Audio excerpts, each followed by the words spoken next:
Ayan po, magandang hapon. One Gun Pilipinas, Bucor Firing Range with Admin AJ. Ay, ang ating RSOGSI. Wow, naka-Oakley, no? Alright, Oakley, yeah. So, ayan, at ito yung ating Galil Ace. At ito ay issue ng ating Bureau of Jail Management and Penology. And we are, nagsisiro tayo. Ito po yung aking ginagamit madalas sa trabaho, no? So, kailangan nating kondisyon lagi para po yung ating proficiency ay makita natin. Kung tayo po ay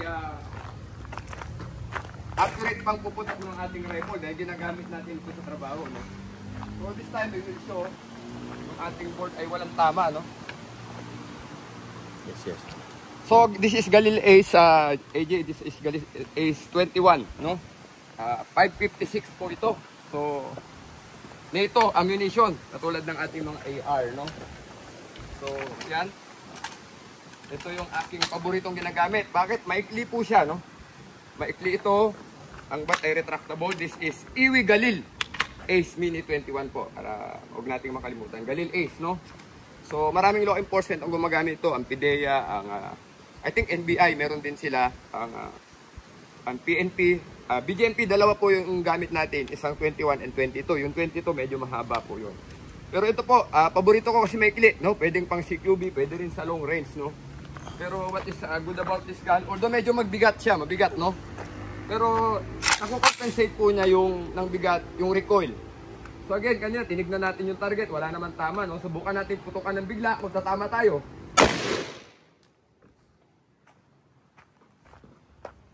So yun po yung tama ng Galil Ace, no?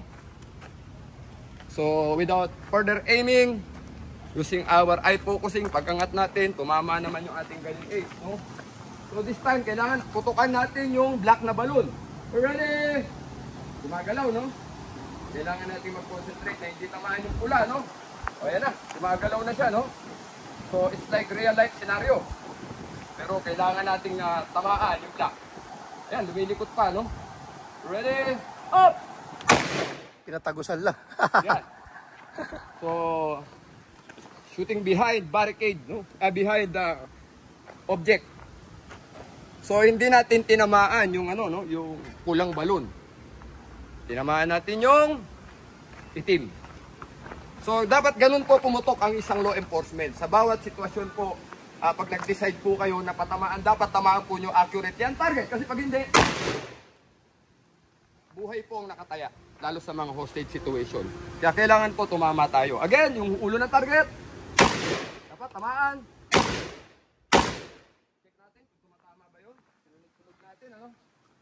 So ito po yung patama, no? So ganun po ka-accurate ang Galil Ace, mga kapatid. Kudos ang ating BGMP kasi nag-procure po ng ganito kagagandang baril para sa ating mga personnel. Lalo sa ating mga star team, no? Kasi life is at stake pag po ang baril ay hindi reliable.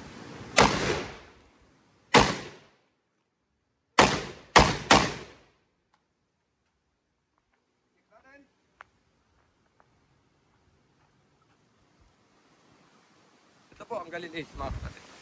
One Gun Pilipinas, mabuhay po tayong lahat. Bureau of Jail Management and Penology. Maraming salamat po sa ating leadership sa BGMP kasi nagpo-procure po ng magagandang equipment, mga baril para sa ating personnel. Mabuhay po tayong lahat.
Excellent idea, no? Kung darating po itong hindi natin gustong mangyari, we are prepared, ma'am.